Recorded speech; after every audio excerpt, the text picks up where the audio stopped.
Hello everyone, welcome to Lockdown Seaswall. Today we talk about Harry Hopkins.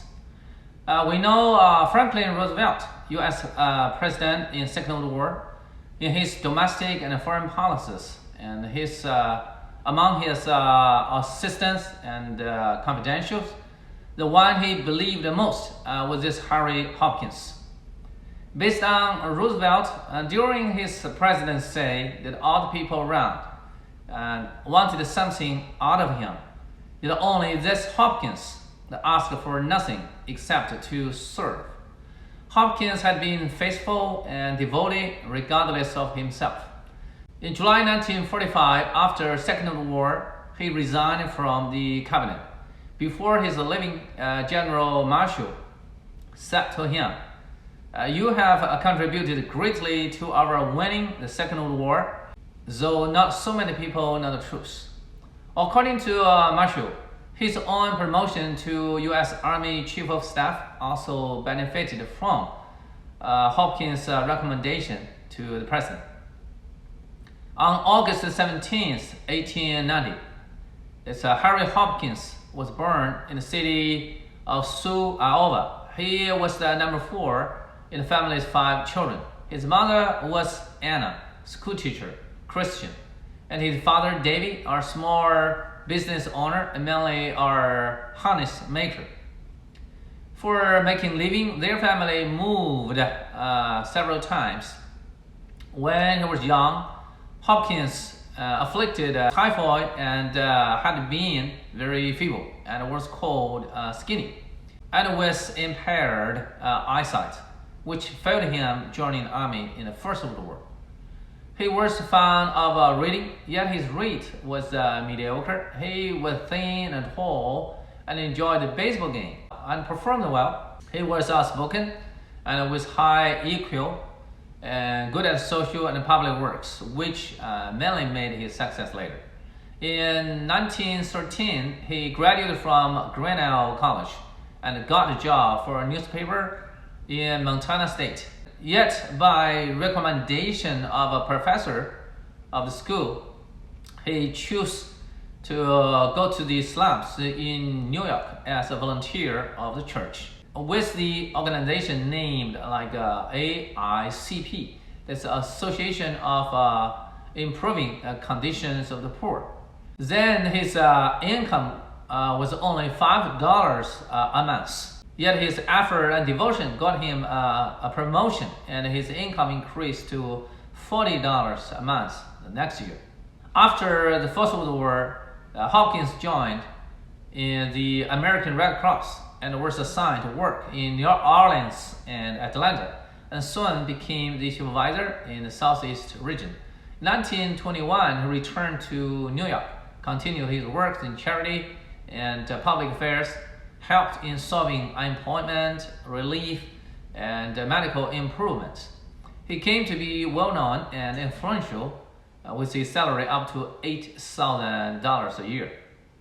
In 1928, Franklin Roosevelt was elected as the New York governor, focused on some critical issues such as poverty. He set up an office named TERA, the Temporary Emergency Relief Administration, and Harry Hopkins was chosen as the chief director for this agency. Harry Hopkins was chosen as the chief director of this agency with an annual salary of $15,000. From then on, Hopkins and Roosevelt got acquainted, contacted often, and got along very well, and began their close relations for the coming 17 years. Hopkins could really read Roosevelt's mind, and he was very capable and cautious and always in low-key, and never inflicted trouble to Roosevelt. That's a really handyman. Besides the First Lady Elena, and cared about children issue and public benefits, and another supporter to him. And Elena was also the legal guardian for Diana, the Hopkins' youngest daughter. Thus, we can see the two families got very close in privacy. Meanwhile, with Hopkins' health worsened later, she also lived in White House and could see the president at any time, and was regarded as the number 2 of US government. In 1933, after Roosevelt was elected as president, Hopkins was called to Washington from New York in charge of the new item WPA, that Works Progress Agency. That's for the 17 million workers who lost their jobs in the crisis. Out of his faith, emotion, and loyalty to Roosevelt, he took this job, though his annual income decreased from $15,000 to $8,000. In an old government building with total $22,000 monthly wages to his 121 working staffs, supervised and distributed $500 million to $1 billion as emergency relief funds without corruption nor mismanagement. He didn't lavish in spending for himself, with only a set of blue suit daily. In 1939, he was appointed as Secretary of Commerce. There happened once the British King George VI and Princess Elizabeth came to visit America, and he was invited to attend. And he didn't even have a proper diplomatic attire, so he rented a set of swallowtail coat from a store. At the same year, he was diagnosed with cancer, and 70% of his stomach was removed, and was told only 4 weeks left. Roosevelt looked for the best doctors from the Navy Hospital for Hopkins and extended his life for another 7 years. With the rise of Nazi Germany in Europe, isolationism still dominating America. Now, Hopkins diverted some money from his funds to military production agency, and also reminded General Marshall to be well prepared. In May 1940, Hitler attacked France, and President Roosevelt established the National Defense Advisory Commission for the coming war. Then Dr. Vannevar Bush, president of Carnegie Institute and also former dean of MIT, was entrusted by many other scientists to tell U.S. government about the German research progresses in rocket and fusion of uranium. He first came to see Hopkins, believing he was the man that access to the president most easily. Hopkins immediately arranged him a meeting with the president. Later, Dr. Vannevar was appointed as the leader of U.S. research program, such as the Manhattan Project for atomic bomb, whose success speeded up Japan's surrender. For the world challenge in Europe, Hopkins was the first one to ask President Roosevelt, running for the 3rd term in 1940. And Hopkins advocated very early that America would be the arsenal for democracy. He was assigned as a chairman of the War Ammunition Allocation Committee, supervising the $60 billion assistance program. In January 1941, as President Envoy, and he visited the United Kingdom for 6 weeks and established good relations with Churchill and engaged a full-scale cooperation between the United Kingdom and America. In June 1941, and Hitler attacked the Soviets. 1 week later, President Roosevelt sent Hopkins to Moscow to talk with Stalin.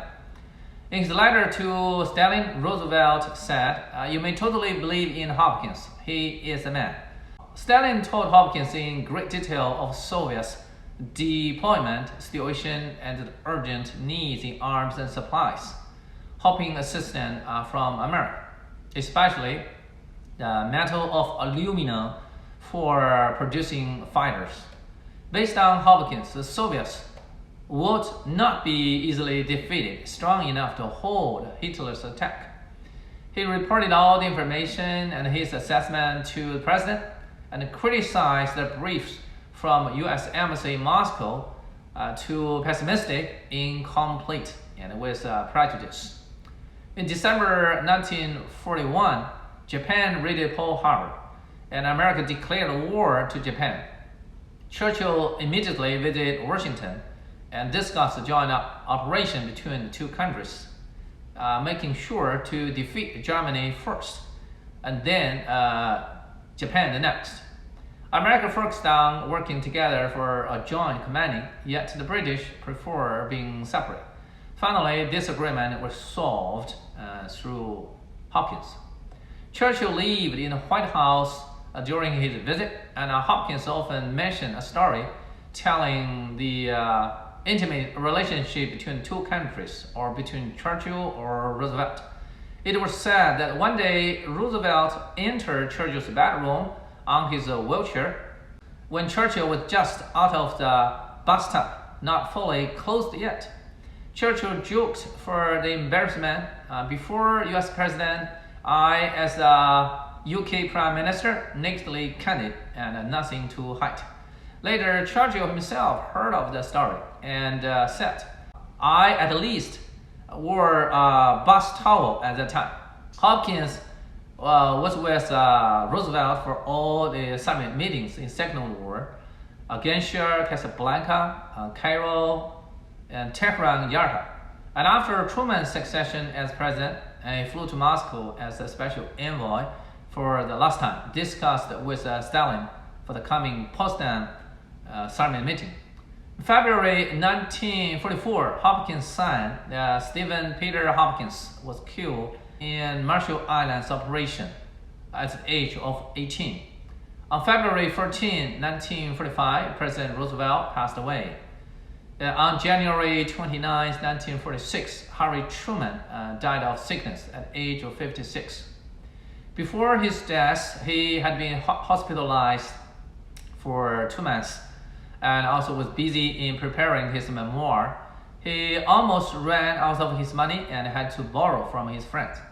He had supervised the huge project of his land lease allocation, yet after his retire, he was still in hard condition financially, unbelievable in any other countries. Roosevelt and Hopkins, the one he mostly believed, passed away just before the end of the war and soon after.